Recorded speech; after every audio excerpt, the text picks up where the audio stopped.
lihat wassalatu wassalamu ala rasulillah wa ala alihi wa sahbihi wa man wala wa ba'du wa haikum bitahiyatul islam assalamualaikum warahmatullahi ta'ala wabarakatuh. Waalaikumsalam warahmatullahi wabarakatuh. Bi fadillahi ta'ala, dalam kesempatan yang mulia kali ini kita bisa bermuajah kembali dalam sesi kajian berkaitan dengan kajian akhir zaman, dan jelasnya ini bukan berbicara tentang bisyarah, melainkan berkaitan dengan akhbarul fitan, berkaitan dengan fitnah akhir zaman itu sendiri, di mana salah satu fitnah yang dikabarkan oleh Al-Mustafa SAW, jadi di antara bukti bahwa Al-Mustafa SAW adalah sosok Nabi dan Rasul yang menerima wahyu dari Allah Ta'ala, wa ma yantiqu 'anil hawa in huwa illa wahyu yuha, itu belum mengabarkan perkara-perkara gaib yang terjadi di masa mendatang, yang Allah informasikan, yang Allah wahyukan kepada Al-Mustafa SAW itu sendiri. Dalam hal ini sesuai dengan kaidah di dalam kitab Nurul Zalam, Aqidatul Awam, intinya di dalam kitab-kitab tersebut para ulama menggambarkan kullu majabihi, segala hal yang kemudian datang dari Al-Mustafa SAW, maka pada hakikatnya haknya untuk dibenarkan, diterima, termasuk juga berbicara tentang akhbarul fitan, wajib diterima, wajib dibenarkan ketika memang terbukti akhbar tersebut merupakan akhbar yang keterangannya katakanlah makbul, dijadikan sebagai hujah untuk ditasdik, lebih jauh tasdik jazib, dibenarkan itu sendiri. Nah, salah satu akhbar yang berkaitan dengan perkara tersebut adalah fitnatul dajjal. Berkaitan dengan dajjal, kaidahnya jelas begini. Di pertemuan-pertemuan yang lalu itu sudah saya sampaikan kaidahnya, bahwa berbicara tentang akhbarud dajjal ini berbicara tentang al-akhbar al-mughayabat, perkara-perkara gaib. Kenapa? Karena dia berbicara tentang perkara yang akan terjadi di masa mendatang. Nah, ini prinsipnya gaib di masa kita sekarang. Karena dia gaib yang sifatnya nisbi, yakni di zaman sekarang kita masih gaib, maka berlaku kaidah ma la yudrikul hissu la yudrikul aqlu. Hal-hal manakala pendengaran tak bisa menjangkaunya, maka akal pikiran tidak bisa menjangkaunya pula. Maka dalam hal ini berlaku perkara kaidah ini, bahwa berbicara tentang Dajjal, dia wajib dikembalikan kepada al-adillah an-naqliyah, dalil-dalil naqli yang dinukil dari Al-Quran dan As-Sunnah. Dalam hal ini tentang keberadaan fitnah, kenapa kemudian dia digambarkan sebagai Dajjal ini sebagai fitnah itu sendiri. Nah, ini kan pernah saya kabarkan, pernah saya jelaskan berkaitan dengan akhbar akhir zaman itu dibagi dua. Ada yang berkaitan dengan bisyarah, yang berkaitan dengan kabar gembira, misal zuhuril imami mahdi, iqamatil khilafah fi akhir zaman, yang tegaknya al-khilafah di akhir zaman, thumma takunu khilafatan ala minhajin nubuwati. Termasuk juga hadis yang mengabarkan tentang tegaknya kekhilafan al-mahdi. Al-mahdi akan muncul di akhir zaman, memimpin kekhilafan di akhir zaman, la taqumu sa'atu, di mana beliau kemudian dikabarkan dalam hadis-hadis tersebut menegakkan keseimbangan hidup dan keadilan. Itu kan banyak hadisnya, termasuk juga tentang nuzuli Isa, turunnya Nabiullah Isa bin Maryam yang kemudian membunuh Dajjal di dalam riwayat. Dan Isa bin Maryam pun juga digambarkan oleh para ulama sebagai khalifah setelah masa kekhilafan Al-Mahdi itu sendiri. Nah, jadi timeline-nya jelas di sana. Dalam hal ini kalau kita cocokkan dengan apa yang kemudian sudah saya jelaskan di pembahasan minggu-minggu lalu, timeline munculnya Dajjal ini kan di antara ketika yakunu ikhtilafun 'inda mauti khalifatin, wafat seorang khalifah, artinya tegak dulu kekhilafan ala minhajun nubuwah di akhir zaman.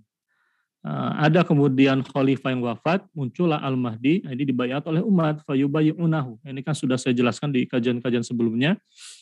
Nah, ini umat ini akan membayat Al-Mahdi, Muhammad bin Abdullah Al-Hasani, Al-Fatimi Al-Hasani. Beliau keturunan dari Al-Imam Al-Hasan bin Ali, putra dari Fatimah binti Rasulullah SAW. Jadi dalam hal ini Muhammad bin Abdullah ini dibaiat oleh umat di akhir zaman. Nah, ini yang kemudian digambarkan sebagai Al-Imam Al-Mahdi itu sendiri. Lalu ketika Al-Imam Al-Mahdi itu bersama dengan kaum muslimin menaklukkan suatu wilayah, ini muncullah kemudian Dajjal. Setelah Dajjal muncul, dalam hal ini Isa bin Maryam pun juga datang. Timeline berikutnya adalah turunnya Isa bin Maryam di waktu subuh, di mana Isa bin Maryam ini akan kemudian sholat bermakmum di belakangnya Imam Al-Mahdi. Isa bin Maryam ini yang kemudian berperang dan membunuh Dajjal itu sendiri. Nah, ini bisa dikatakan mungkin kajian hari ini kajian singkatnya terlebih dahulu, pengantar. Dalam hal ini saya ingin katakan begini, ketika di dalam hadis riwayat Imam Muslim, Al-Mustafa SAW mengajarkan doa, Allahumma inni a'udzubika min azabi jahannam wa min azabil qabri wa min fitnatil mahya wal mamat wa min syarri fitnatil masihid dajjal. Hadis ini, doa seperti ini diajarkan oleh Al-Mustafa SAW, Allahumma ya Allah, ini sesungguhnya diriku berlindung kepadamu dari azab neraka jahanam. Nah, setelah kalimat min azabi jahannam di sini diikuti dengan min azabil qabri wa min fitnatil mahya wal mamat wa min syarri fitnatil masihid dajjal. Nah, ini bisa dibayangkan fitnah al-masih ad-dajjal itu dia disebutkan berkaitan pula berbarengan dengan berlindung dari fitnah atau dari keburukan, dari siksaan azab neraka jahanam itu sendiri. Tidak ada kemudian orang berakal sehat yang mengatakan azab jahanam itu biasa saja, tidak. Penggambaran dalam Al-Quran sudah lebih dari cukup bagi orang yang mukmin untuk menghindari azab jahanam ini, Allahul Musta'an. Termasuk juga ketika bagi Nabi mengajarkan dari azab fitnah azabul qabri, termasuk juga fitnah kehidupan dan fitnah kematian. Fitnah di sini ini menggambarkan keburukan.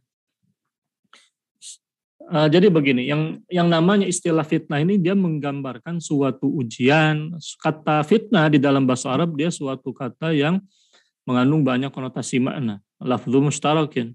Ada kalanya dia dimaknai sebagai al-imtihan, al-ikhtibar, ujian, cobaan, ataupun juga bala, asyar, keburukan, kesyirikan, kekufuran, tergantung konteks kalimatnya. Di sini wa min fitnatil mahya wal mamat tentu bisa difahami kita berlindung dari fitnah di sana, ya dari keburukan, katakanlah kehidupan ataupun juga kematian itu sendiri. Buruknya kehidupan dan buruknya kematian. Nah, ini kita berlindung kepada Allah dari perkara ini. Nah, lalu ditutup dengan kalimat yang terakhir, wa min syarri fitnatil masihid dajjal. Dan baginda Allah pun juga mengajarkan umatnya untuk berlindung dari keburukan min syarri fitnah. Nah, kalimat syarri fitnah ini sudah ada kata fitnah ditambahkan kata syarri. Seakan-akan dia lebih berat persoalannya, yakni wa min syarri fitnatil masihid dajjal. Ini di antara gambaran wa min syarri fitnatil masihid dajjal ini dia bukan perkara yang sembarangan, melainkan termasuk keburukan itu sendiri, sehingga Al-Mustafa SAW mengajarkan kita berlindung dari keburukan tersebut. Ini logikanya begini. Tidak mungkin kemudian Al-Mustafa SAW mengajarkan kita berlindung kepada sesuatu kalau dia bukan perkara yang berbahaya. Sebagaimana kemudian Allah pun juga misal mengajari kaum muslimin itu untuk berlindung dari apa? Dari keburukan, katakanlah qul a'udzu birabbil falaq min syarri ma khalaq wa min syarri ghasikin idza waqab, dari keburukan makhluk-makhluk. Nah, ketika Allah mengajari kita berlindung dari keburukan makhluk-makhluk, itu menunjukkan bahwa keburukan makhluk ini berbahaya. Makanya Allah ajarkan kita berlindung dari perkara tadi. Kalau tidak berbahaya, tidak mungkin Allah mengajarkan kita berlindung dari perkara tersebut. Nah, karena tidak mungkin kemudian Allah mengajari kita berlindung dari perkara yang baik-baik saja. Tidak. Nah, ini melainkan semata-mata Allah akan memperingatkan kita dari perkara yang memang buruk itu sendiri. Maka di sini digambarkan Allahumma inni a'udzubika min azabil qabri wa min hingga sampai kemudian kepada kalimat wa min syarri fitnatil masihid dajjal. Nah, kalimat di sini bukan urutan. Dia tidak menunjukkan urutan karena hanya disambungkan dengan huruf waw. Huruf waw di sana menunjukkan limutlaqil jam'i. Di dalam ilmu bahasa Arab menunjukkan penggabungan. Jadi semuanya setara, bukan urutan, tapi dia semuanya sesuatu yang memang berbahaya, dari mulai azab jahanam, Setelah dalam arti bukan urutan. Kalau bicara soal ini perkara azab jahanam, ya jelas dia merupakan a'la darajatul fitnah. Wal iyadzubillah. Dalam hal ini termasuk juga diantaranya keburukan fitnah al-masih ad-dajjal. Nah, ini hadis ini sudah cukup menunjukkan bahwa ada kemudian perkara buruk di balik fitnah dajjal itu sendiri, sehingga Al-Mustafa SAW mengabarkan kita berlindung darinya. Pertanyaannya kemudian ketika kita memahami pembahasan tentang dajjal ini, dia termasuk pembahasan yang mugoyabat, perkara goib yang tadi katakanlah dia termasuk perkara mugoyabat yang wajib disandarkan kepada dalil-dalil naqliyah. Maka pertanyaannya, bagaimana kemudian akhbar nabawiyah atau dalil-dalil naqliyah itu sendiri mengabarkan hakikat tentang dajjal. Nanti kita lihat di dalam kitab Al-Mahdi Al-Muntazar lil Hafiz Abu Al-Fadl Abdullah Al-Gumari Al-Hasani. Di sini atau di dalam kitab ini Ar-Raddu 'ala man kadzdzaba bil hadits shahihatil waridati fil Mahdi, karangan Syekh Abdul Muhsin Al-Abbad Al-Badar. Di sini dinukilkan perkataan Imam Asy-Syaukani, termasuk ulama mu'tabar. Waqad qala Syaukani ay al-Imam Asy-Syaukani di kitab At-Tawdi fi Tawaturi ma jaa fil Mahdi wad Dajjal wal Masih. Jadi dalam hal ini yang namanya para ulama itu bisa dikatakan mereka menegaskan tentang kemutawatiran hadis-hadis, baik berbicara tentang hadis-hadis adanya Al-Mahdi, keluarnya Dajjal, turunnya Isa bin Maryam, itu semua bisa dikatakan oleh para ulama tegaskan itu sampai kepada derajat mutawatir. Ini sebagai contoh kita nukilkan dari kitab Ittihaful Jama'ati bima jaa fil fitani wal malahimi wa asyratis sa'ah. Itu digambarkan oleh Syekh Hamud, di sini digambarkan atau WJD. Qala Ibnu Hajar Al-Haytami. Ini Ibnu Hajar Al-Haytami termasuk Al-Hafiz minal muhadditsina, pengarang kitab Majma'uz Zawaid, belum mengatakan allazi yata'ayyanu i'tiqaduhu madallat 'alal ahaditsu shahihatu. Di antara hal yang kemudian berbicara tentang keyakinan, akidah yang ditentukan, maksudnya ya ta'ayyanu i'tiqaduhu. Jadi ditentukan secara rinci keyakinan dalam persoalan tersebut adalah madallats madallats alaihil ahaditsus shahihatu, apa-apa yang hadis-hadis sahih tunjukkan atasnya, berupa apa? Min wujudil mahdiyil muntazari, yakni tentang munculnya al-mahdi al-muntazar, allazi yakhrujud dajjal wa Isa fi zamanihi. Termasuk juga tadi itu di mana Dajjal keluar di masanya, dan juga Isa bin Maryam pun juga keluar di masa Al-Mahdi. Jadi bisa dikatakan begini, munculnya kekhilafan Al-Mahdi di akhir zaman itu, di masa tersebut itu ditandai keluarnya Dajjal dan turunnya Isa bin Maryam di satu masa itu. Di mana di sini digambarkan wa yusalli Isa khalfahu, di mana di dalam riwayat yang betul Isa bin Maryam akan sholat bermakmum di belakang Al-Mahdi. Faqala Syaukani ayatan ala haditsul waridatu fil Mahdil Muntazar mutawatiratun. Hadis-hadis yang menyebutkan tentang Al-Mahdi Al-Muntazar dia mutawatirah. Mutawatirah itu kalau di dalam ilmu mustalahil hadis itu kan jelas di dalam kitab-kitab para ulama bisa kita lihat. Yani hadis-hadis yang kemudian diriwayatkan oleh banyak orang, tidak mungkin kemudian secara adat mereka semua bersepakat untuk mengadakan dusta, di mana jumlah banyak perawi ini itu tercakup dalam 3 tingkatan. yakni perawi di masa para sahabat banyak, jumlahnya banyak. Lalu perawi hadis tersebut di masa katakanlah tabi'in, yakni murid-murid sahabat pun juga banyak. Lalu di masa tabi'in, murid-muridnya tabi'in, murid-muridnya tabi'in, itu pun juga banyak. Jadi pada 3 leveling ini itu jumlah perawinya banyak. Di masa sahabat banyak para sahabat yang meriwayatkan hadis tersebut. Di masa tabi'in, yakni murid-murid para sahabat pun juga banyak. Ya. di masa murid-muridnya tabi'in pun juga banyak. Nah, ini namanya hadis mutawatirah. Ya.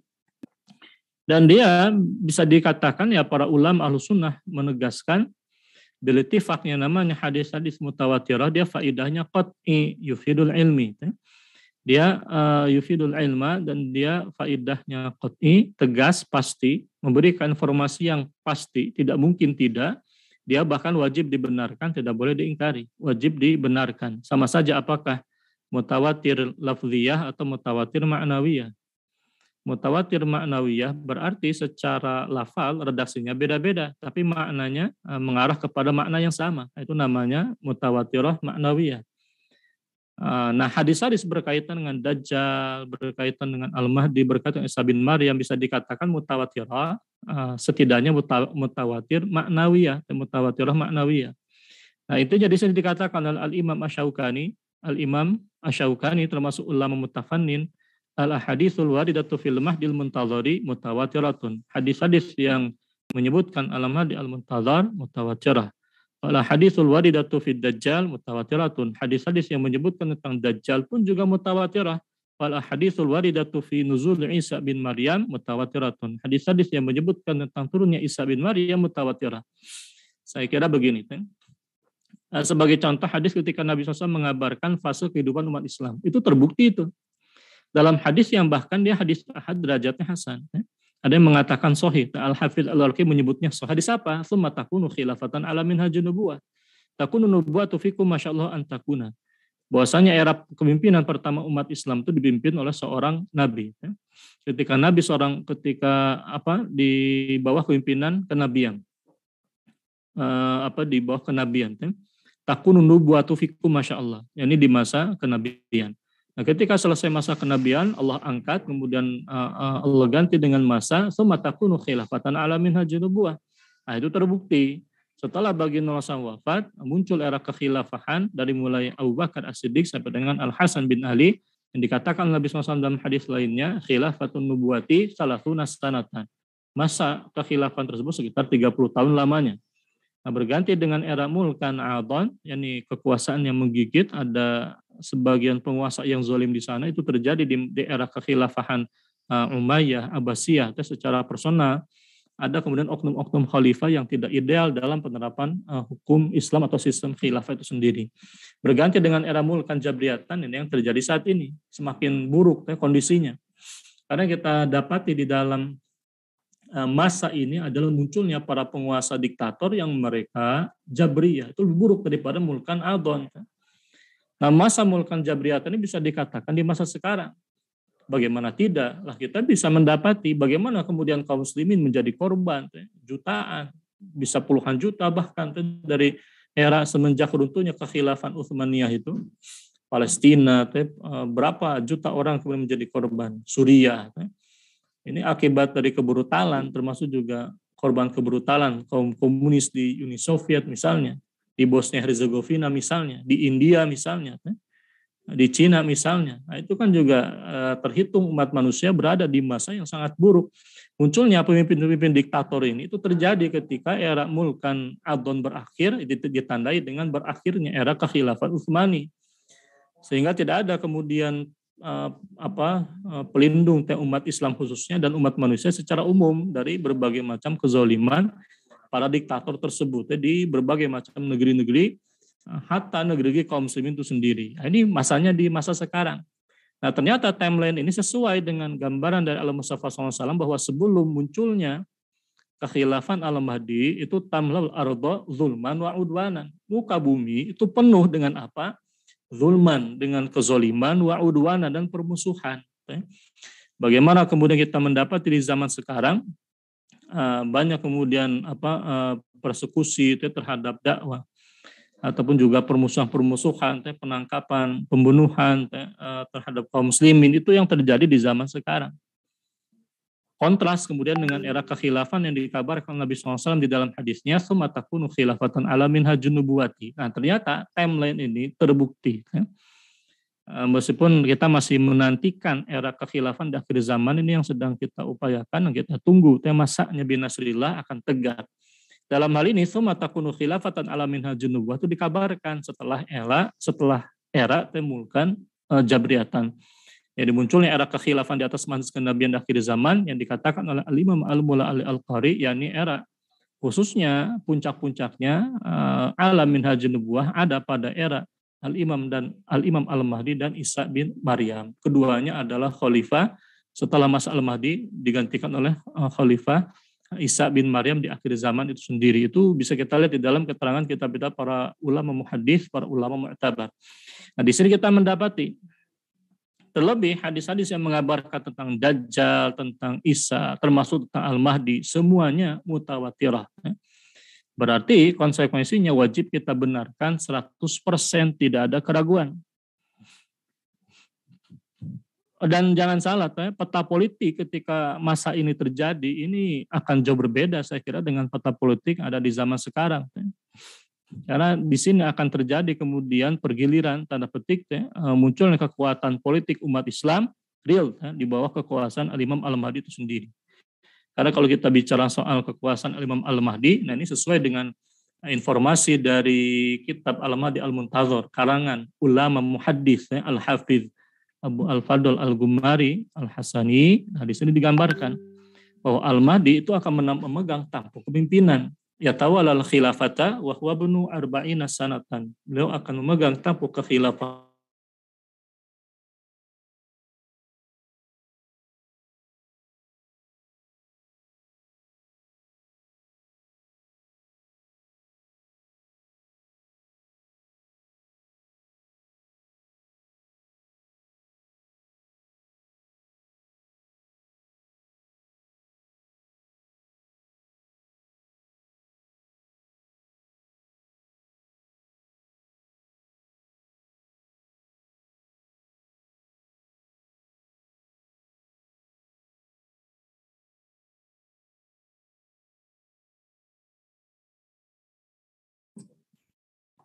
tadi terputus ini ya. Mohon maaf. Kita lanjut lagi. Nah, jadi dalam hal ini tidak benar kemudian kalau ada orang yang mengklaim ini itu sebagai harga mati seakan-akan akan menjadi abadi. Padahal pergiliran kekuasaan secara politik ini akan terjadi. Siapa yang mengabarkan as-sadiqul masduq al-Mustafa SAW? Siapa yang lebih layak dipercaya daripada baginda SAW? Saya tanya. Tidak ada. Jadi kalau orang mengatakan ini itu sebagai harga mati untuk menolak khilafah, itu dia menyebarkan khurafat sebetulnya. Karena yang menjadi harga mati itu ya tegaknya kekhilafan di akhir zaman, dan yang mengabarkan adalah Al-Mustafa SAW yang menegaskan para ulama ahli sunnah wal jamaah. Salah satunya kitab ini saya tunjukkan. Kitabnya ada di maktabah kami di pondok.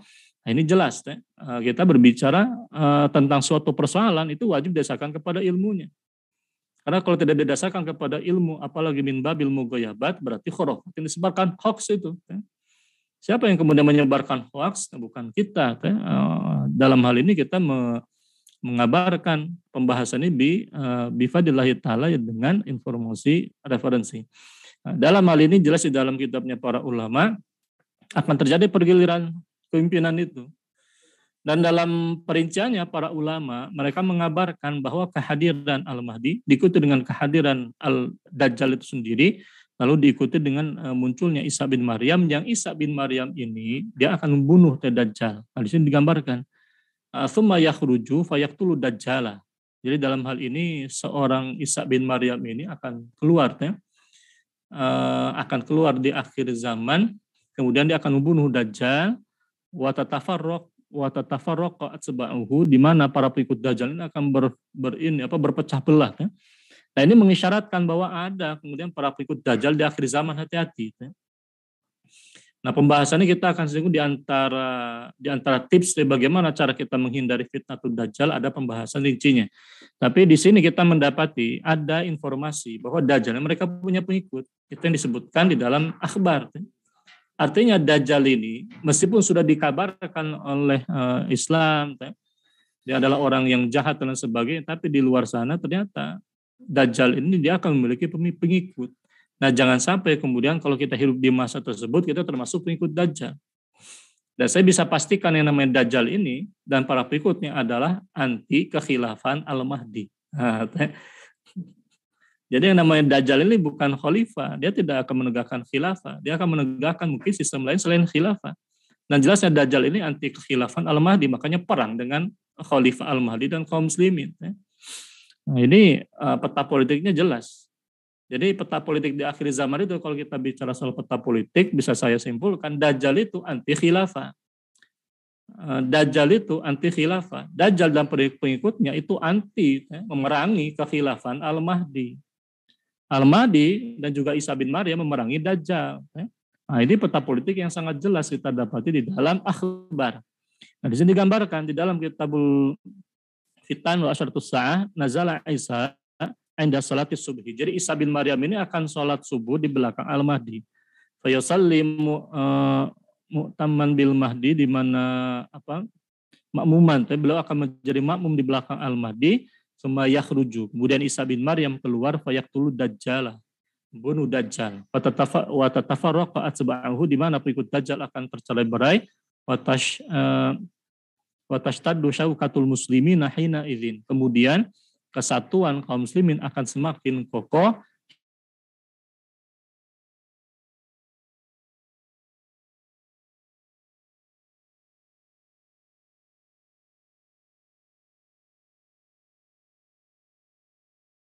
kesatuan politik kaum muslimin semakin kokoh. Wa yatawallal khilafata Isa alaihi wassalam. Maka ketika itu ya tidak lama Isa bin Maryam ini yang kemudian akan memimpin kekhilafahan. Ini sebentar saya lihat dulu, cek ini.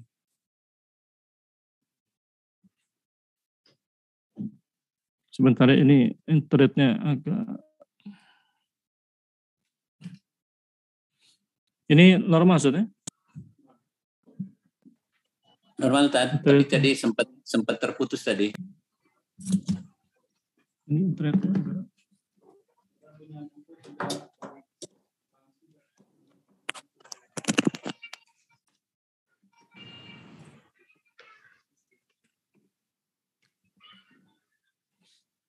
Ini ternyata tadinya saya pakai HP saya ini, tapi ternyata mati. Oh.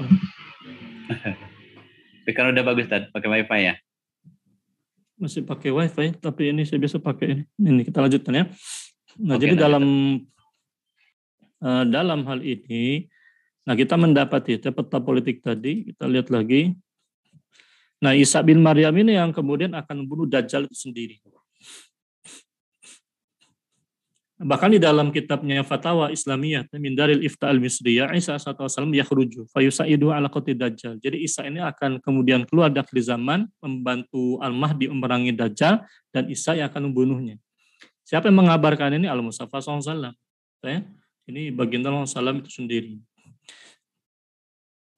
Di mana Isa bin Maryam ini yang bisa dikatakan yang membunuh Dajjal. Yang mengabarkan Al-Mustafa SAW, berarti wajib kita benarkan.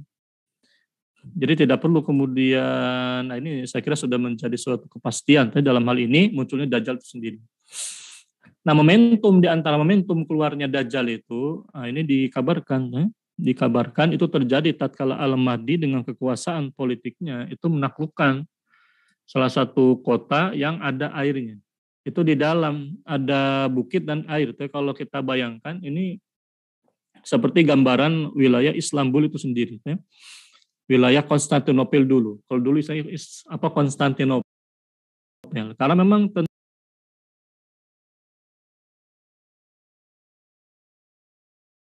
tentang penaklukan Konstantinopel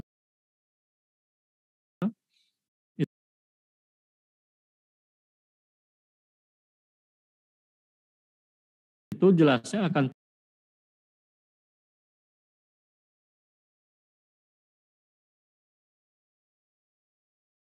terjadi tadi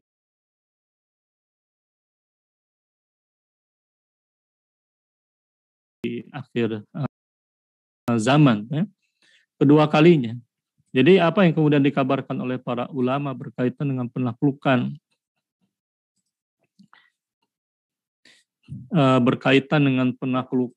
ini, katakanlah penaklukan Konstantinopel itu, latuf tahanal Konstantiniyatu, itu sebetulnya bisa dikatakan terjadi dua kali. Apa yang kemudian ditaklukkan oleh Muhammad Al-Fatih pada kali pertama, itu dikomentari oleh salah seorang ulama muhaddis abad ini, Syekh Muhammad Syakir Asy-Syarif, bahwa penaklukannya Konstantinopel oleh Muhammad Al-Fatih itu di antara sultan penguasa lah ibaratnya, bukan khalifah di masa Utsmaniyah, itu jelasnya itu menggambarkan penaklukan pembuka. Bahkan digambarkan oleh para ulama, ada kemungkinan Istanbul ini, Konstantinopel ini akan kembali dalam kurung Istanbul, kan dari Konstantinopel diubah menjadi Istanbul. Bahasa kita Istanbul, kota Islam. Dikabarkan, diisyaratkan bahwa Istanbul ini akan kembali ke tangan orang-orang kembali katakanlah keluar dari wilayah kaum muslimin, dalam arti tidak lagi dipegang oleh kaum muslimin. Dan itu yang terjadi di zaman tatkala kaum sekularis itu menguasai Istanbul, menguasai Konstantinopel. Di akhir zaman itu akan kembali ke tangan kaum muslimin.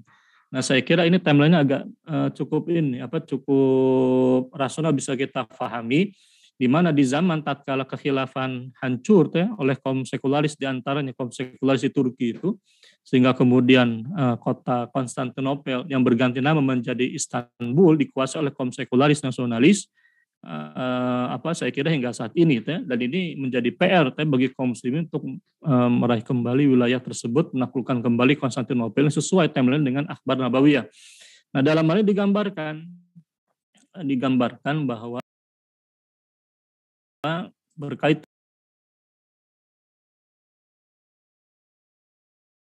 dengan penaklukan ini, sami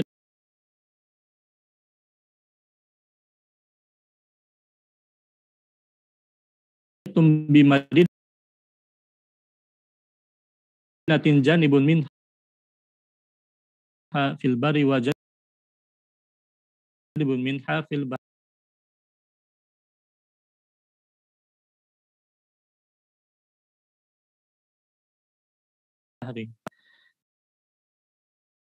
Pernahkah kalian mendengar suatu kota yang satu sisi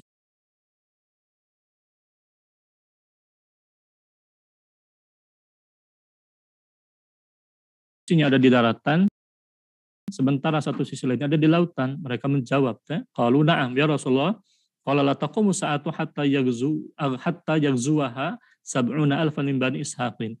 Tidak akan terjadi kemudian hari kiamat hingga kemudian ada 70.000 sab'una alfan min bani ishaq, dari bani ishaq menyerang kota tersebut. Ketika mereka mendatanginya, kemudian mereka katakanlah turun. Mereka tidak berperang dengan senjata, tidak pula melemparkan satu panah pun, mungkin maksudnya satu senjata pun. Mereka mengucapkan la ilaha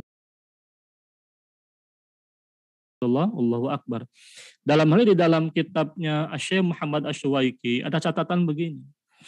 Nanti bisa kita bahas di sesi-sesi berikutnya. Peperangan yang terjadi di akhir zaman itu antara Al-Mahdi dan Dajjal itu jangan kemudian kita bayangkan itu menggunakan panah dan sebagainya.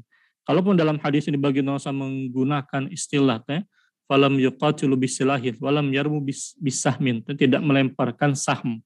Sahm di sana bisa kita pahami konteksnya ketika Nabi SAW mengucapkan, ya itu ucapan sesuai dengan konteks di masa itu, ya perang menggunakan panah. Meskipun dalam perinciannya ini kita memahami yang namanya senjata di akhir zaman itu kan berkembang, semakin canggih. Jadi dalam hal ini peperangan yang terjadi itu jangan kemudian kita bayangkan peperangan menggunakan panah, tombak dan sebagaimana yang tersebar dalam beberapa pemahaman sebagian orang. Namun di dalam kitab tentang Al-Mahdi, Al-Khilafah Ar-Rasyidah Qabla Al-Mahdi, atau kitab tentang Al-Mahdi karangan Syekh Muhammad Asy-Syuwaiki, di sana catatan dalam hal ini peperangan yang terjadi itu menggunakan senjata-senjata modern itu yang paling memungkinkan. Jadi dalam hal ini dalam hal ini tidak terjadi peperangan, namun mereka mengucapkan apa? Kalimat la ilaha illallah. Ketika diucapkan kalimat la ilaha illallah yang pertama, jadi yang ada di lautan itu jatuh ke tangan kaum muslimin. Ketika diucapkan kemudian la ilaha illallah yang kedua, kemudian bagian lainnya pun juga kembali dari kaum muslimin. Nah, yang ketiga kali Ini la ilaha illallah akbar ini menjadi jalan mendapatkan kemenangan itu sendiri. Nah, di mana kaum muslimin di sana akan masuk ke wilayah kota tersebut dan mendapatkan harta rampasan perang ghanimah. Nah, itu akan dibagikan. Nah, catatannya adalah ada kalimat terakhir, idza ja'ahum as-sarikhu faqala inna ad-dajjala qad kharaja fayatrukuna kulla syai'in wa yarji'una. Nah, ketika digambarkan dalam riwayat ini ada keterangan inna dajjala, sesungguhnya dajjal itu qad kharaja, sungguh-sungguh itu pasti sungguh-sungguh telah keluar di masa tersebut di mana orang-orang kemudian meninggalkan hal-hal yang tadi kemudian mereka akan kembali. Dalam hal ini ya sesinya dajjal ini muncul Ini terjadi di sesi tatkala kita mendapati akhbar berkaitan dengan penaklukan kaum muslim di wilayah tersebut. Nah, dalam hal ini sebelum kemudian kita bicara soal sesi lanjutan nanti atau kapan misalnya berkaitan dengan ciri-ciri dajjal perinciannya, kita bahas dulu bagaimana kemudian Al-Mustafa SAW itu memperingatkan kita dari fitnah mereka. Fitnah dajjal ini. An Imran bin Husain radhiyallahu anhu qala sami'tu Rasulullah sallallahu alaihi wasallam yaqulu ma baina khalqi adama ila qiyamis saati amrun akbar minad dajjal. Jadi tidak ada kemudian perkara yang lebih besar fitnahnya antara masa penciptaan Adam sampai dengan hari kiamat. Berarti dari mulai masa munculnya manusia pertama kali hingga kemudian dajjal keluar, itu digambarkan oleh Mustafa SAW ma baina khalqi adam ila qiyamis saati amrun akbar minad dajjal. Tidak ada antara penciptaan Adam hingga datang hari kiamat perkara lebih besar daripada dajjal. Ini fitnahnya. Perkara besar daripada dajjal, ini urusannya perkara yang besar, bukan perkara sepele. Itu poinnya. Dalam hal ini wa an Hudzaifah radhiyallahu anhu qala Rasulullah sallallahu ad-dajjalu a'warul aini al-yusra. Jufal sya'ri mahu jannatun wa narun. Fanaru jannatun wa jannatuhu narun. Nah, dajjal ini digambarkan buta sebelah matanya, yang kiri al-yusra, yang kiri. Jufalu sya'ari. Jufal ini menggambarkan lebatnya, lebat sya'ar rambutnya.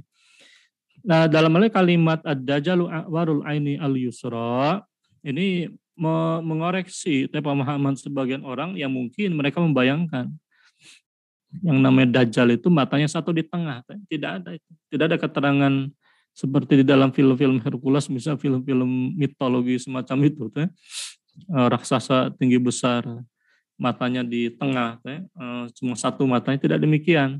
Jadi yang digambarkan di dalam akhbar Nabawiyah itu berkaitan dengan dajjal itu dia punya dua mata normal manusia biasa.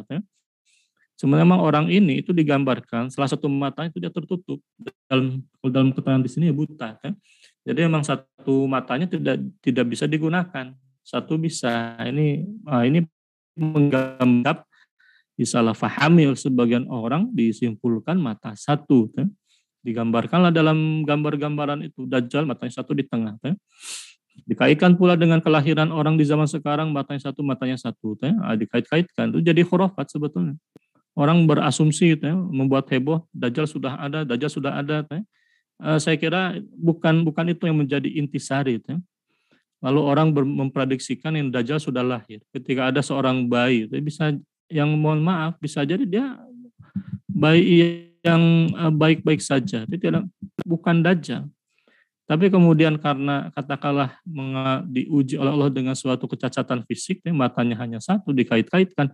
Nah, model begini kan perbuatan yang jelas tidak didasarkan kepada ilmu itu sendiri berbahaya. Berbahaya.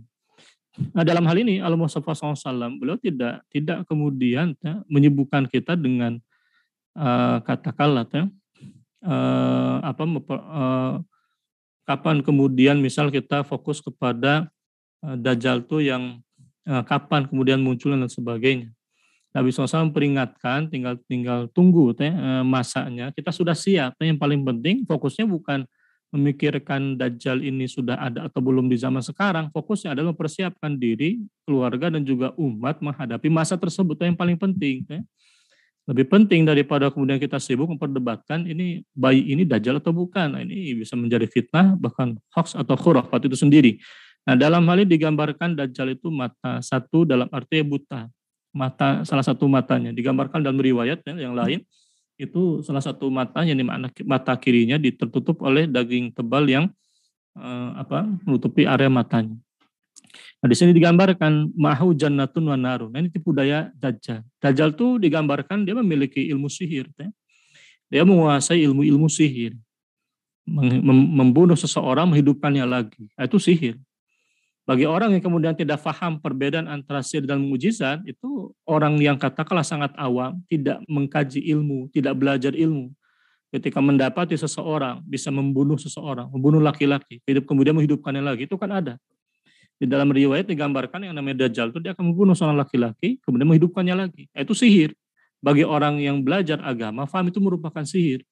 Tapi bagi orang yang kemudian tidak paham agama, takjub dengan subhatnya atau dengan fitnahnya Dajjal ini, sehingga dia menjadi pengikut Dajjal. Wa'iyadzubillah.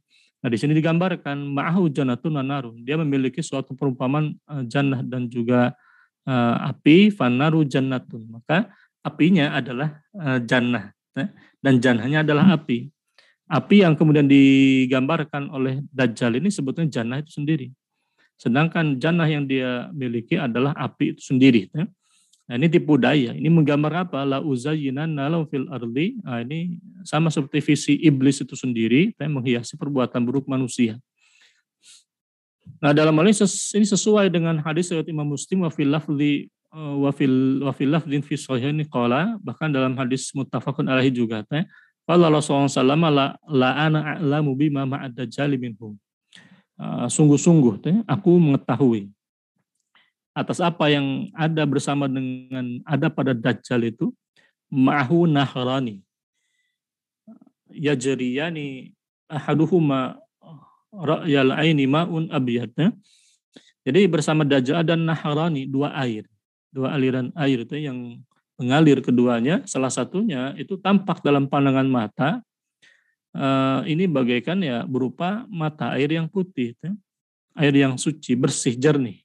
Wal akhar ra'yal aini narun ta'ajjaju, dan yang lainnya ini tampak dalam pandangan mata itu seperti api yang bergejolak. Nah, di sini digambarkan oleh Al-Mustafa SAW, fa imma adrakanna ahadun falyatin nahra alladhi yarahu naran. Nah, kalau kemudian seseorang, katakanlah bila ada yang kemudian seseorang yang menjumpai, di antara seseorang menjumpai peristiwa tersebut, ini harus diingat maka falyatin nahra alladhi yarahu naran, maka ambillah kemudian api yang tampak, maka ambillah kemudian aliran air yang tampak seperti api. Faligammid thumma la yutati ra'sahu fa yashrab minhu fa innahu ma'un baridun. Nah, ini nasihat dari baginda Rasulullah SAW menunjukkan bahwa tidak boleh, intinya kita tidak boleh kemudian terpedaya dengan tipu daya Dajjal itu sendiri. Ini digambarkan seperti seorang yang kemudian dia menghadapi ada air dan api di tangan Dajjal. Maka yang harus kita pilih adalah api itu sendiri, karena apa yang kemudian dia gambarkan sebagai api, nah ini merupakan tazyin, menghiasi perbuatan buruk dengan kejahatan, menghiasi perbuatan buruk dengan kebaikan. Yang baik itu ditampakkan seperti keburukan, kejahatan. Kalau zaman sekarang kan kita sudah mendapati fenomena-fenomena seperti ini, ya fenomena tazyin seperti tazyinul abatil di sini ya seperti permainan-permainan istilah. Ada muslim radikal, ada muslim moderat, ada muslim liberal, ada muslim fundamental. Stigma-stigma negatif di balik istilah radikal, fundamentalis itu yang lebih jauh lagi teroris, itu kan permainan stigma untuk tadi mengelabui umat cabul umat Islam, mengelabui kaum muslimin. Nah, di sini digambarkan apa yang kemudian kita lihat berupa api. Nah, ini bahkan di sini bagian Rasul menasihati faliyugum mid. Jadi ini tutupi matanya.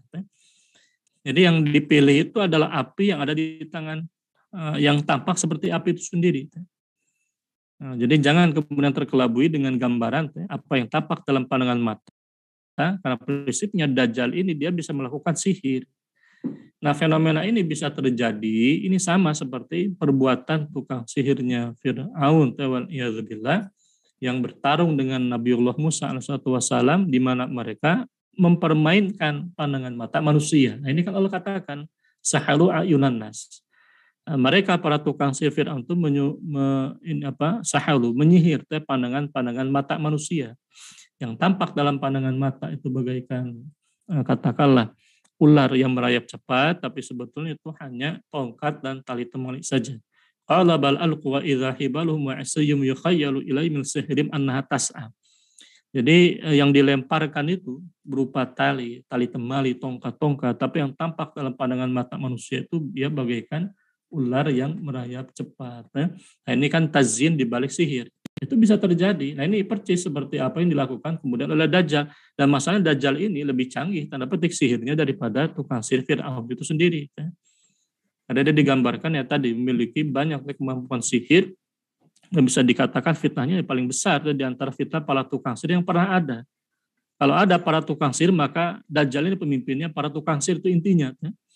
Nah, ini Nabi SAW tadi memerintahkan kepada kita kalau di sini kalau dimana secara hakiki ya kita memilih air yang tampak seperti api, kita tutup mata kemudian menundukkan kepala dan meminumnya. Nah, Nabi SAW mengabarkan fa innahu ma'un baridun. Karena sesungguhnya air tersebut adalah air yang dingin, ma'un baridun. Nah, ini pesan di balik ini adalah jangan kemudian terkelabui dengan apa yang tampak ada pada Dajjal, itu poinnya. Karena Dajjal bisa jadi dia melakukan tazyin. Dengan sihirnya, dia menampakkan sesuatu kejahatan dalam wujud yang baik. Sedangkan kebaikan dalam wujud yang jahat, yang buruk. Nah ini tazyin di balik Dajjal itu diantara fitnahnya. Nah secara praktisnya Dajjal ini tadi punya kemampuan ilmu sihir. Di mana sihir yaitu perbuatannya setan. Kata Nabi SAW itu masalahnya. Nah dalam hal ini ketika kemudian kita mendapati masa katakanlah tersebut ya. Dalam hal ini ya memang yang akan membunuh Dajjal itu ya Nabiul Isa bin Maryam itu sendiri. Maka di dalam kitab As-Sa'iqul Muhriqah pun juga Imam Ibnu Hajar Al-Haytami itu Syekhul Islam itu belum di Ibnu Hajar Al-Haytami itu bukan Al-Haytami. Kalau Al-Haythami dia ulama muhaddis min hufadzul hadisi. Kalau ini Ibnu Hajar Al-Haytami min fuqaha Syafi'iyah, termasuk ahli fikihnya Syafi'iyah. Nah, di dalam kitab As-Sa'iqul Muhriqah digambarkan fayusaiduhu. Jadi yang namanya Isa bin Maryam akan membantu Al-Mahdi membunuh Dajjal bi Babil Lud bi ardi Filastin, di bumi Palestina. Jadi dalam hal ini peperangan yang kemudian terjadi antara Al-Mahdi, Isa dan juga Dajjal itu terjadi di wilayah Suriah, di bumi Suriah, yakni di Palestina. Di mana kaum Yahudi itu yang menjadi pengikut Dajjal itu kan mereka akan bersembunyi itu di balik pohon Gorgot ya. Itu yang kemudian akan mengabarkan kepada kita ini peperangan antara kaum muslimin dan mereka. Dajjal ini sendiri juga para pengikutnya. Nah, itu kan ditandai ketika Dajjal terbunuh, itu pasukannya akan tercerai berai. Itu menunjukkan apa? Kemenangan kaum muslimin. Itu menunjukkan apa? Pergiliran pimpinan politik itu di akhir zaman itu akan ada fase di mana umat Islam itu akan bangkit kembali. Dan saya kira ini kita harus paham bahwa upaya kemudian kita menghidupkan sunnah imamah di dalam Islam ini, kita sebetulnya sedang mempersiapkan fase ini. Dan siapa yang kemudian terlibat dalam upaya menegakkannya tentu akan mendapatkan amal jariyah. Karena Imam Al-Mahdi itu akan menegakkan keseimbangan keadilan hidup. Begitu pula Isa bin Maryam. Siapa yang kemudian di zaman ini ikut terlibat di dalam upaya mempersiapkan umat menghadapi fase tersebut, insyaallah ta'ala, bifadillahi ta'ala Allah akan memberikan ganjaran pahala amal jariyah. Hati-hati itu yang saya khawatirkan mereka yang kemudian aktif di zaman ini menstigma negatif babul ilmi, babul khilafah di dalam Islam itu, dia menaruh saham sebetulnya menjadi tadi, menaruh saham dari kaum yang anti khilafah di akhir zaman. Siapa? Dajjal. Karena era Al-Mahdi itu era khilafah. Dajjal itu anti khilafah. Ini sudah saya ingatkan di pembahasan-pembahasan sebelumnya, di mana Dajjal ini ya tadi. Ini termasuk di dalam kitab Ittihaful Jam'ah pun juga digambarkan wa yakunu khurujud Dajjal wa ma ba'du min asyratis sa'ati tsabitati fi sahihi ala asadihi wa anna Isa yanzilu min ba'dihi fayaqtulu ad-dajjala aw yanzilu ma'ahu fayusaidu ala qatlihi. Jadi dalam hal ini ya tadi ini menegaskan kembali ya. Intinya Dajjal ini akan keluar ya setelah setelah Imam Al-Mahdi. Di mana Dajjal termasuk juga ciri-ciri hari kiamat lainnya yang telah tetap di dalam As-Sahih, di dalam Athar, ini jelas adanya, termasuk juga Isa akan turun setelah masa Dajjal ini keluar, di mana dia akan bunuh Dajjal. Atau bisa jadi Isa bin Maryam akan turun bersama dengan Dajjal. Lalu tadi Isa bin Maryam akan kemudian membunuh Dajjal itu sendiri. Ini di sini digambarkan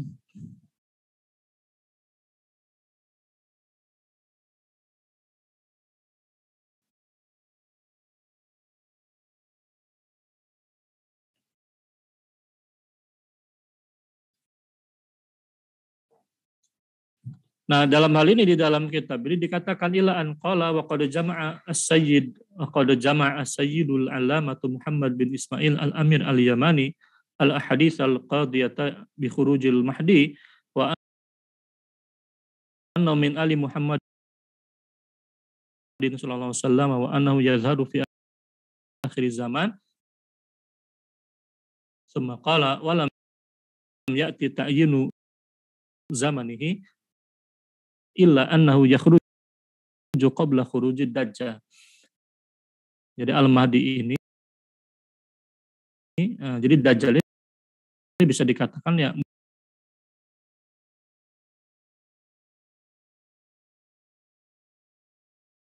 muncul setelah munculnya Al-Mahdi. Jadi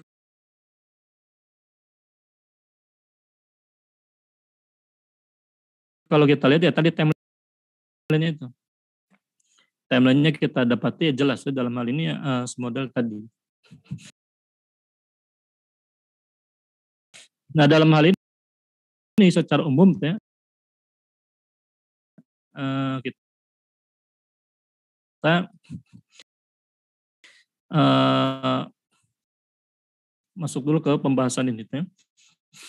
Nah, kalau kita bicara soal ciri-ciri fisik Dajjal sebenarnya bisa kita perlebar lagi mungkin di minggu depan, di sesi berikutnya.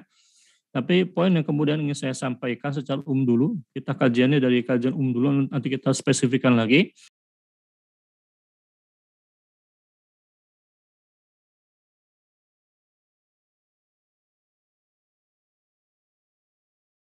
Nah,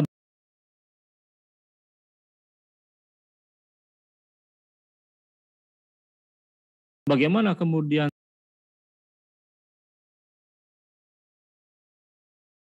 cara praktis ya kita berlindung dari Dajjal itu? Maka yang pertama adalah kata Nabi SAW, man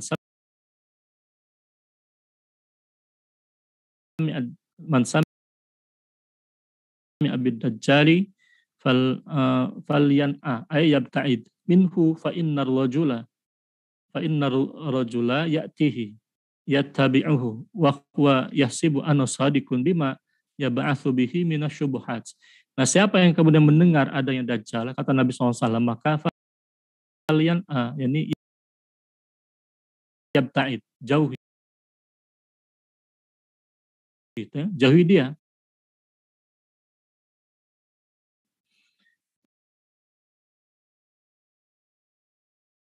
Jauhi Dajjal ini.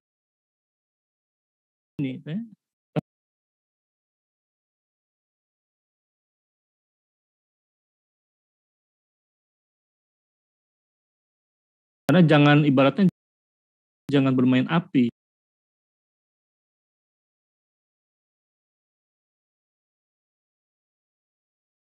Fa inna rajula, karena sesungguhnya orang itu ya'tihi, akan mendatangi Dajjal, kemudian dia akan mengikutinya, menjadi pengikut Dajjal, wal iyadzubillah. Pada saat yang sama, orang yang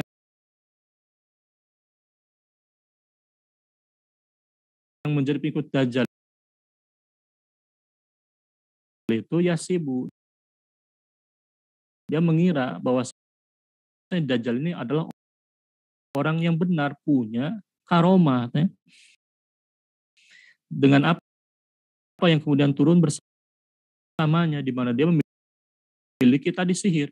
Digambarkan dalam riwayat bagaimana kemudian Dajjal membunuh seorang pria, menghidupkannya kembali.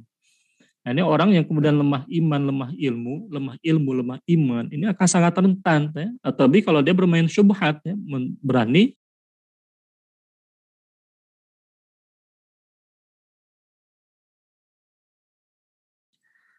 katakanlah mendatangi Dajjal itu sendiri. Nah, dalam hal ini di sini digambarkan, namun pada akhirnya ya dia malah menjadi pengikut tadi. Yasibu anusadikun bima ya'budu minasyubuhat, ya. Disebabkan ya tadi adanya berbagai macam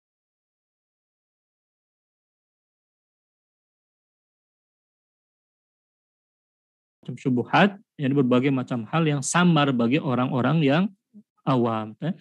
Di sini dikatakan syubhat di dalam hadis ini jelasnya prinsipnya bukan syubhat bagi orang-orang yang beriman dan berilmu. Maka di sini ada urgensi kita mempersiapkan masa ke akhir zaman itu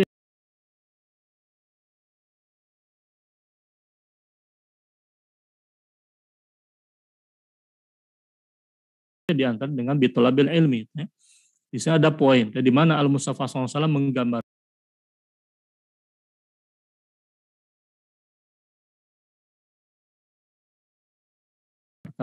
prinsip ya, ketika kita melihat kemungkaran itu,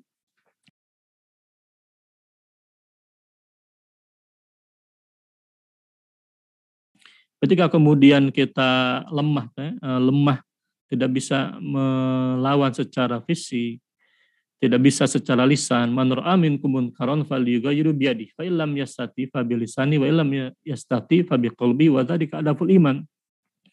Yang mengingkari dengan kolbunya. Bagaimana caranya? Dijauhi majlis-majlis tersebut.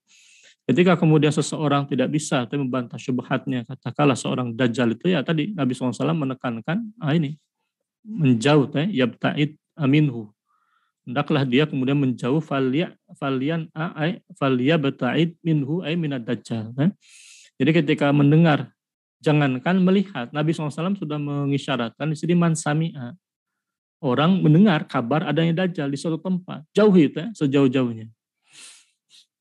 Nah, ini poin, jangankan melihat, jangankan bertemu. Di sini Nabi SAW mengatakan man sami'a. Kalau man sami'a, jadi seakan-akan begini, ada isyarat di sini fil balaghah itu. Jadi jangankan kita melihat, kalau melihat berarti kan dekat. Kalau melihat berarti kita bisa melihat dengan pandangan mata kita. Kalau kalimatnya man ra'a bid dajjal, man ra'a ad-dajjal, siapa yang melihat Dajjal? Di sini tidak dikatakan siapa yang melihat Dajjal. Nabi SAW mengatakan man sami'a bid dajjali. Siapa yang mendengar adanya Dajjal. Kalau mendengar bisa aja didapat kabar dari fulan bin fulan, dari orang. Oh, ada Dajjal di sana. Akhirnya apa? Nah, ini kata Nabi SAW falyabta'id. Nah, kalimat di sini man sami'a bi diikuti dengan huruf fa, ya, ada mannya syarat diikuti dengan fa, huruf fa jawab syarti, diikuti dengan lamnya lamul amri. Ini menunjukkan perintah yang dilakukan segera. Ya. Karena huruf fa itu tartib yang lil qarib, jadi menunjukkan adanya tertib urutan, tapi dia sifatnya dekat, ya, tidak lama. Jadi jangan banyak jangan banyak berpikir lagi ketika mendengar ada informasi Dajjal di suatu tempat. Ya katakanlah tempat itu sudah dekat dengannya, maka jauhi dia. Falyabta'id minhu fa innar rajula, karena sesungguhnya ada. Ini bentuk khobar. Ya. Nabi SAW mengabarkan kepada kita di akhir zaman akan ada seseorang yang mungkin ya sok tahu, ya. Dia malah mendatangi secara pribadi Dajjal ini, malah akhirnya menjadi pengikut Dajjal dengan asumsi Dajjal ini orang yang benar karena menunjukkan berbagai macam sihir. Ya. Sihir-sihir yang tadi dianggap oleh orang awam itu sebagai, bisa jadi mungkin dianggap sebagai karomah atau bahkan mukjizat, bisa menghidupkan orang mati seperti Nabi Allah Isa bin Maryam dahulu, kemujizatannya itu padahal bukan mukjizat. Kenapa? Karena para ulama ketika mereka menjelaskan min babil khawariqil ada, kejadian luar biasa apa yang terjadi kepada Dajjal ini jelas bukan terjadi kepada orang beriman. Sihir sama seperti karomah, sama pada aspek sama-sama kejadian luar biasa. Bedanya yang namanya sihir itu merupakan perkara yang dimurkai oleh Allah Ta'ala dan jelasnya dibantu oleh setan-setan golongan jin. min amali syaitan kata Nabi SAW itu. Ini jelas syubhat di sana, maksudnya syubhat dalam arti bagi orang yang awam itu ya hakikatnya samar. Nah di sini letaknya ada urgensi kemudian seorang mukmin muslim mempelajari ilmu, itu mempersiapkan dirinya dengan ilmu, iman dan ilmu menghadapi fase akhir zaman, di antaranya min fitnatid dajjal. Nah di dalam hadis yang lainnya Nabi SAW juga menggambarkan, nah, ini hampir sama seperti dengan hadis yang tadi dalam riwayat Abu Daud ya. Qala Rasulullah man sami'a bid-dajjal falyan anhu. Ini perintah dari Nabi SAW, fa wallahi maka demi Allah. Oh ini ada kalimat sumpahnya, ada taukid di sana, diikuti dengan huruf inna. Ini termasuk khobar tolabi inkari, faidahnya untuk menampik adanya pengingkaran keraguan, diyakini, wajib diyakini. Maka demi Allah, sesungguhnya ada laki-laki yang mendatangi, yang benar-benar mendatangi si Dajjal ini. Dan dia mengira bahwasanya Dajjal ini adalah orang mukmin. Jadi orang ini mengira bahwa Dajjal ini seorang mukmin, fayat tabi'uhu, lalu dia mengikutinya. Mimma yub'atsu bihi minasyubhat, dari apa yang diturunkan kepadanya berupa berbagai macam syubhat. Lah hakikatnya memang betul, hakikatnya apa yang kemudian terjadi kepada Dajjal pun juga hakikatnya Allah katakan di dalam surat Al-Baqarah ayat ke-102, wa ma hum bidarri nabi min ahadin illa bidzillah. Tidaklah kemudian tukang sihir bisa menimbulkan doror melainkan terjadi atas izin Allah. Pada prinsipnya segala sesuatu terjadi atas irodah kekuasaan Allah Ta'ala, termasuk juga kekuatan sihir yang dia miliki hakikatnya itu merupakan kekuasaan milik Allah Azza wa Jalla, tapi iradatihi, tapi jelas Allah murkai, dan Allah mengajarkan kepada kita melalui baginda Sallam yang mengabarkan kepada kita kalau ada Dajjal dijauhi. Poinnya di sana, dia memiliki syubhat. Nah dalam perinciannya secara praktis ini Al-Mustafa SAW menggambarkan faman adrakahu minkum falyaqra alaihi fawatiha suratil kahfi. Siapa yang kemudian di antara kalian orang-orang beriman yang mendapati masa berjumpa dengan Dajjal itu falyaqra alaihi, maka bacakanlah di hadapannya apa? Fawatih. Fawatih itu pembuka ayat-ayat awal di dalam suratul kahfi. Ini hadis riwayat Imam Muslim.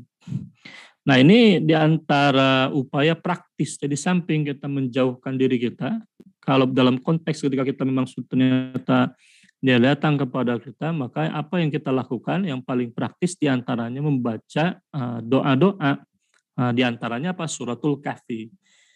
Jauh-jauh hari ya kita sudah diajarkan oleh baginda Rasulullah min syarri fitnatil masih dajjal, doa ini. Allahumma inni a'udzubika min azabi jahannam wa min azabil qabri wa min fitnatil mahya wal mamat wa min syarri fitnatil masihid dajjal, dan dari fitnah keburukan al-masih ad-dajjal.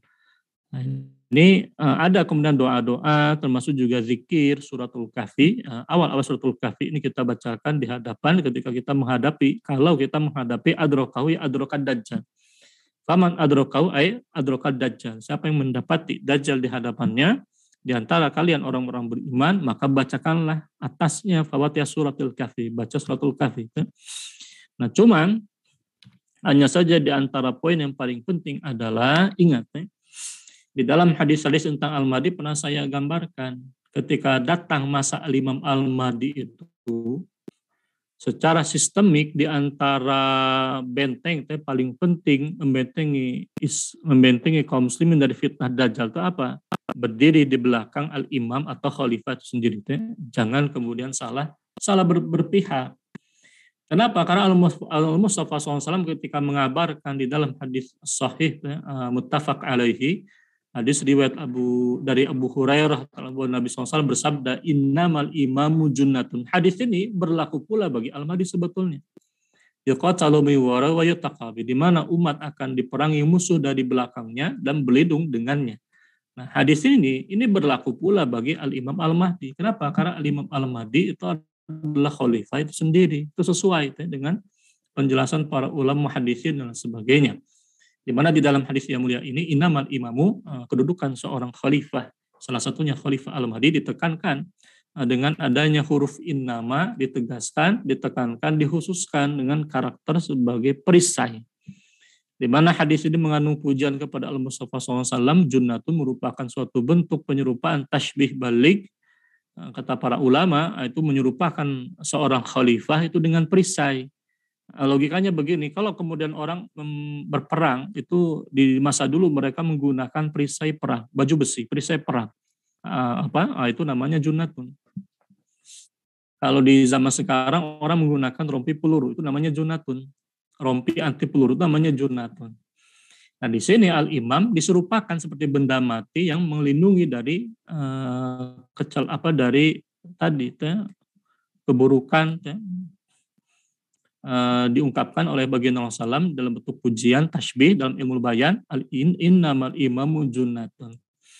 Terlebih begini, kenapa kemudian saya tekankan poin ini? Karena di akhir zaman itu peperangan yang terjadi antara orang-orang beriman yang menjadi pengikut Al-Mahdi dan juga para pengikut yang menjadi pengikut dari Dajjal itu yang memang hal yang dikabarkan oleh Al-Mustafa SAW. Bahwasanya kaum muslimin di akhir zaman mereka akan berperang. Artinya di mana keberpihakan kita itu yang kita persiapkan dari sekarang. Persiapkan generasi berikutnya. Kita tidak tahu apakah kita akan hidup di masa ini atau tidak. Wallahu a'lam bishawab.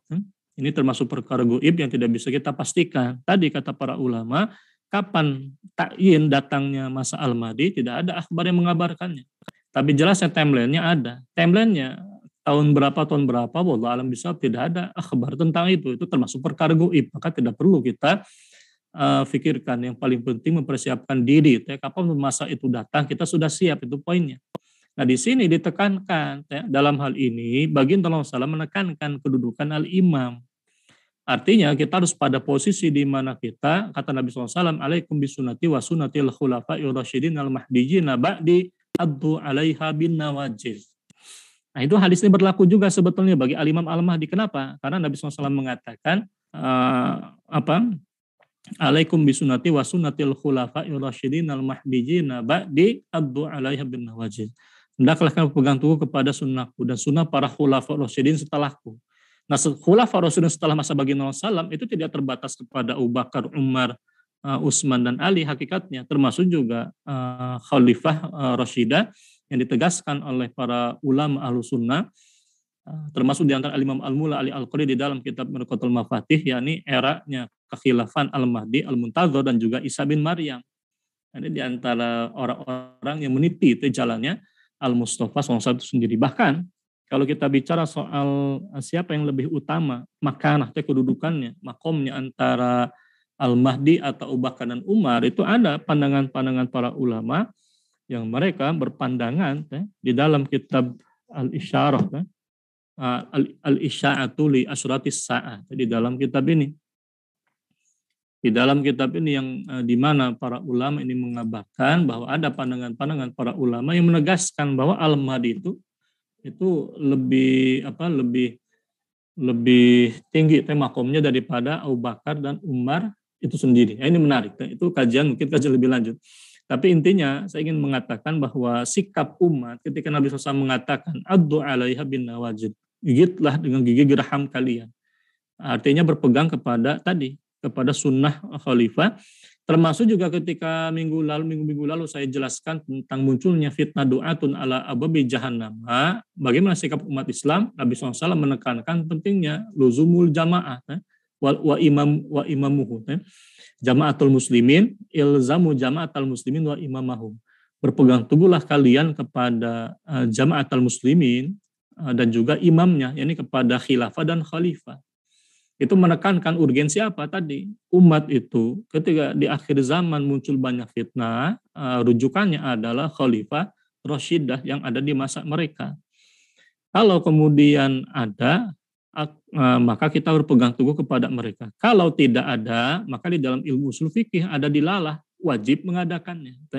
Karena tidak mungkin Allah dan Rasulnya mewajibkan kepada kita sesuatu yang tidak ada. Wajib menaati khalifah. Man kholayadan an ta'atin. Wajib menaati khalifah.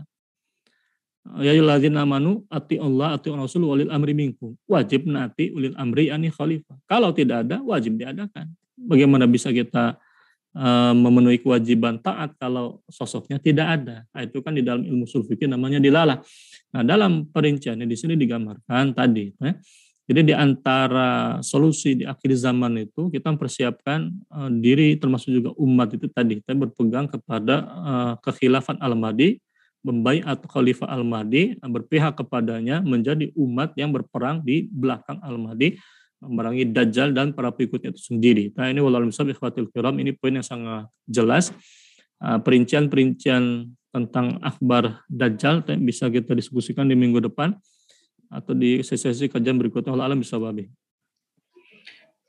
Baik, terima kasih Ustadz atas penjelasannya. Memang menarik sekali berkaitan dengan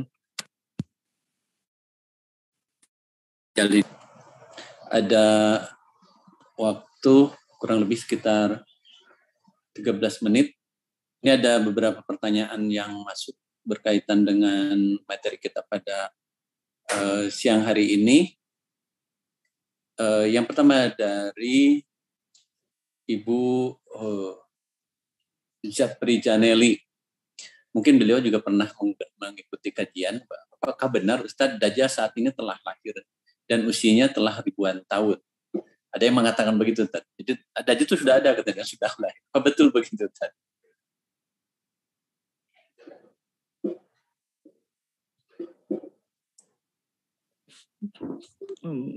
Bismillah, jadi begini, jadi berkaitan dengan pertanyaan tadi, apakah Dajjal itu sudah lahir atau tidak? Jawabannya wallahu a'lam bishawab. Jawabannya wallahu a'lam bishawab. Dan juga klaim usianya telah ribuan tahun. Nah ini kan informasi bahwa Dajjal telah lahir, usia telah ribuan tahun. Ini kan sesuatu yang sifatnya persepsi. Dan persepsi ini kalau ingin menjadi benar ya wajib dibuktikan dengan pembuktian. Al-bayyinatu lil mudda'i, orang yang mendakwakan wajib menghadirkan buktinya. Buktinya nanti diuji. Apakah kemudian informasi bahwa Dajjal usianya ribuan tahun ini valid atau tidak, itu wajib berdasarkan dalil nakli. Dari mana kita tahu Dajjal usia ribuan tahun? Padahal di akhir zaman ini yang namanya usia manusia ya tidak lebih katakanlah dari 60 sampai dengan 100-an tahun. Tidak ada yang ribuan tahun. Jadi kalau kita mengatakan Dajjal usianya telah ribuan tahun, nah ini perlu dalil nakli. Kalau tidak ada, bisa saya pastikan itu khurafat. Termasuk hoax khurafat, karena mengabarkan perkara gaib tentang usia Dajjal ribuan tahun. Nah, itu kan kita tidak tahu, kecuali dari dalil nakli. Kalau tidak ada, tidak boleh kemudian kita yakini. Bahkan tidak boleh kita karang sendiri. Jadi jelas, kaidahnya demikian. Kalau saya tidak mendapati, kalau saya tidak mendapati Dajjal sudah lahir atau tidak ada informasi tentang itu. Tidak bisa kita benarkan juga, tidak bisa juga kita tolak. Jawabannya wallahu a'lam bishawab. Sudah lahir atau tidak, yang paling penting kita persiapkan diri menghadapi fase tersebut. Wallahu a'lam bishawab. Baik, terima kasih Ustaz atas jawabannya. Ini ada juga pertanyaan berkaitan dengan persiapan apa yang harus dilakukan untuk mencegah fitnah Dajjal. Ini sudah terjawab tadi di materi bagian akhir. Apakah ada gambaran kapan waktu Dajjal datang? Ini juga tadi sudah. Karena ini pertanyaan ini datang di tengah materi, jadi begitu di bagian akhir itu sudah terjawab ya pertanyaan yang kedua. Ini pertanyaan dari yang ketiga dari Adi Ishadi. Ustaz tadi mengatakan fenomena akhir zaman ya dengan tadi munculnya orang-orang atau pemimpin yang diktator. Pak Ishadi bertanya, Dajjal dapat mematikan dan menghidupkan. Apakah dapat dikatakan sebagai negara adidaya yang dia megang peranan untuk memberikan stick and carrot begitu kan? Ini mungkin lebih ke fenomena ya. Tapi mungkin Ustaz bisa berikan penjelasan. Kalau misalkan fenomena Dajjal itu seperti negara adidaya yang dia bisa memberikan stick and carrot, siapa yang negara mana yang harus dimusnahkan, negara mana yang harus dilindungi. Bisa dijawab atas pertanyaan Bapak Hadi Ishadi ini. Memang di antara ciri-ciri kan begini tentang Dajjal itu di antara peristiwa yang fenomena yang dikabarkan oleh Mustafa SAW tentang Dajjal dalam hadis muttafaqun alaihi, ya'ti ad-Dajjal wa huwa muharramun alaihi an yadkhula niqabal madinati. Memang yang namanya Dajjal ini kan dia tidak bisa datang ke ke Mekah dan ke Madinah. Jadi kalau ada wilayah yang tadi itu tidak bisa dimasuki oleh Dajjal, itu diantaranya tadi Mekah. Nah, ini dalam hal ini Dajjal dia terhalang untuk memasuki wilayah Madinah. Dalam hal ini digambarkan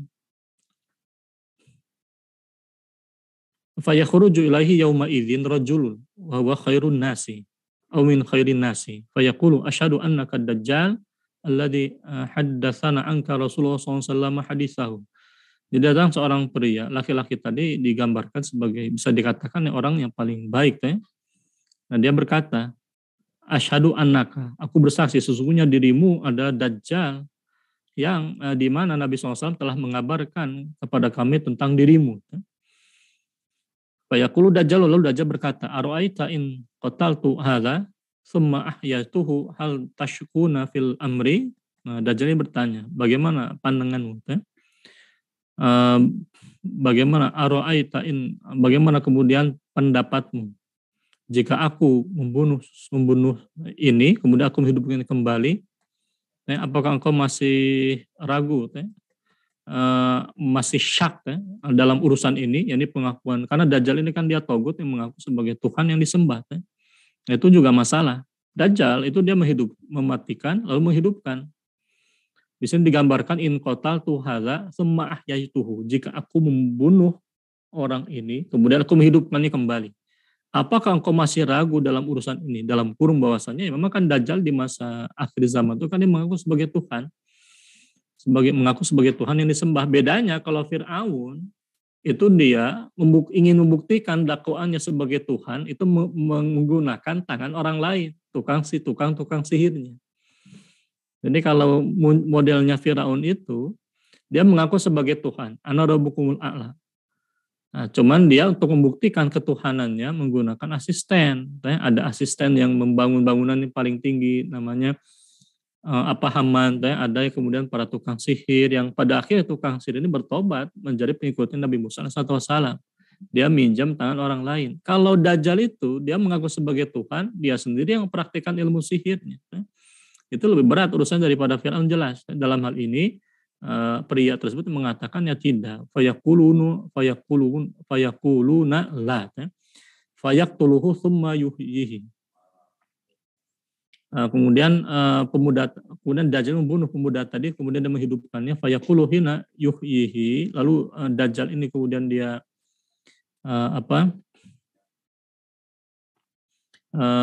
berkata ketika menghidupkannya. Nah, ini jadi ketika kemudian si pria tadi dibunuh, kemudian Dajjal hidupkan kembali dalam kurung, hakikatnya ini terjadi atas izin dari Allah Ta'ala, itu sendiri jelas. Karena Allah yang menghidupkan, Allah mematikan. Di sini ini menjadi ujian fitnah bagi kaum muslimin sebetulnya. Di mana sepemuda tadi ketika dia dihidupkan kembali, dia mengatakan, wallahi ma kuntu qad asyaddu basiratan minil yauma. Demi Allah, aku belum pernah merasa lebih asyadu basiratan, lebih mampu melihat hakikat tentang dirimu daripada hari ini. Fayaqulu Dajjal aqtuluhu fala usallitu alaihi. Aku akan bunuh, aku tidak bisa membunuhnya. Di dalam hal ini ikhwatil kiram, kalimat al-qatlu wal ihya tadi dalam akhbar ini, kalau dari pertanyaan tadi sebetulnya Pak Hadi mungkin mengarahkan bisa tidak kita pahami hadis ini difahami secara majazi. Nah, ini kalau saya tangkap pertanyaan, Dajjal dapat mematikan hidupkan. Dapatkah Dajjal dikatakan sebagai negara adidaya, memberikan stick and carrot? Nah, berarti ini kita memalingkan dari pemaknaan secara hakiki hadis tentang Dajjal menghidupkan, mematikan, kepada makna majazi. Kita takwilkan kepada makna majazi bahwa Dajjal ini ya sosok dua negara adidaya yang memberikan stick and carrot. Negara adidaya memberikan stick and carrot. Nah, jelasnya untuk sampai ke sana ini butuh qarinah namanya. Kalau dalam ilmu balaghah itu kita bisa memalingkan dari makna hakiki kepada makna majazi, dari makna yang hakiki kepada makna kiasan, itu wajib berdasarkan kepada qarinah dalil. Karena ada kaidah yang mengatakan idza ta'adzarat al-haqiqatu fayusaru ilal majaz. Kalau makna hakiki tidak bisa diambil, terhalang pemakna secara hakiki, maka kita palingkan kepada makna kiasan.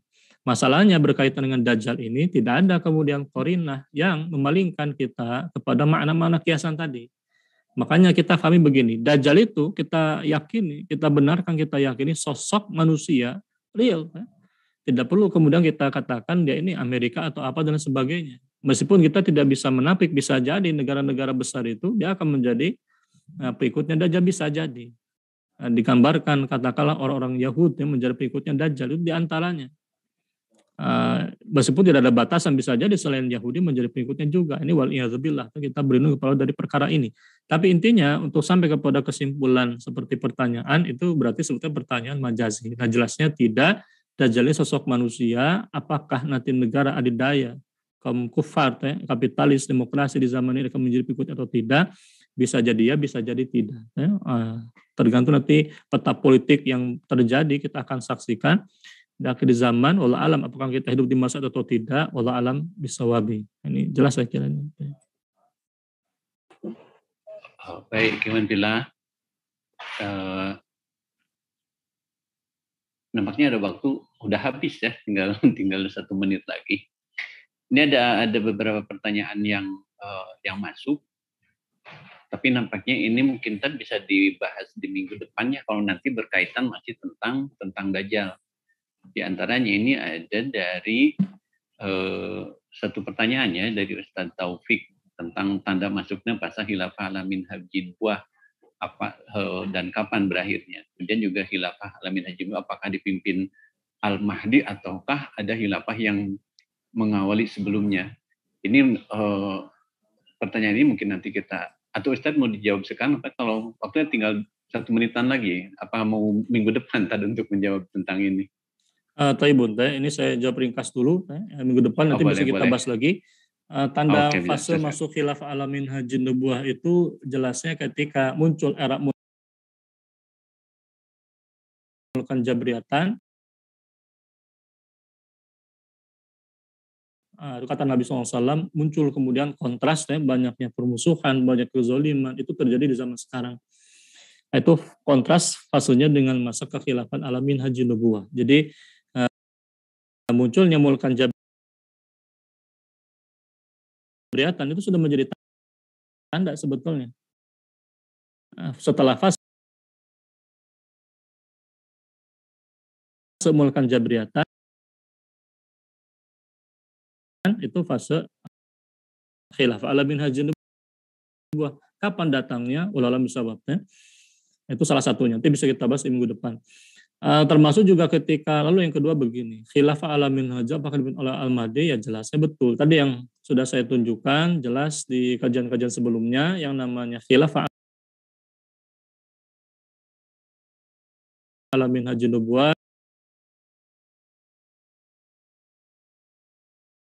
kata Al-Imam Al-Mula Ali Al-Qari, kata Al-Hafidh Abu Al-Fadl Al-Gumari Al-Hasani dan sebagainya. Salah satu khalifah di dalam khilafah Alamin Hajin Nubuwah adalah Khalifah Al-Mahdi. Ada yang mengawali? Ada. Karena Nabi SAW mengatakan yakunu ikhtilafun inda mauti khalifatin. Ketika wafat seorang khalifah, fayakhuru rajulun, maka min Bani Hashim, maka keluar seorang pria dari Bani Hashim dalam kurung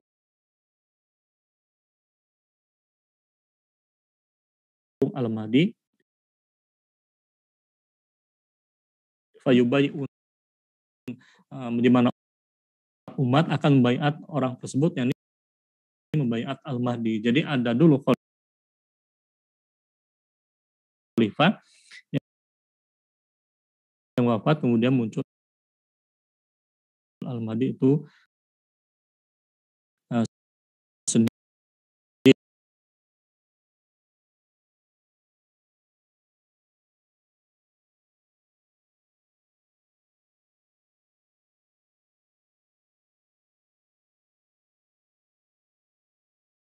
Nah, perinciannya bisa kita bahas di minggu depan, nanti tolong di ini saja, Ustadz Misbahuddin, pertanyaan ada di cover dulu. Minggu depan kita akan bicara lanjutan berkaitan dengan Dajjal dan juga fitnah yang lebih besar daripada Dajjal itu ada. Nah, ini menarik saya diketahui. Lalu pada kelompok.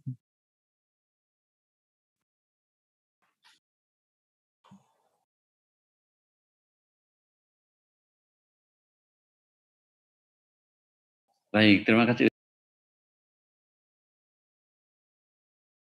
Ustaz atas jawabannya.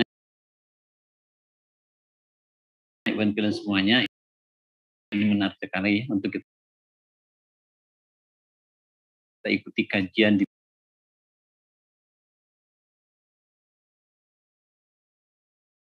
minggu depan, karena ini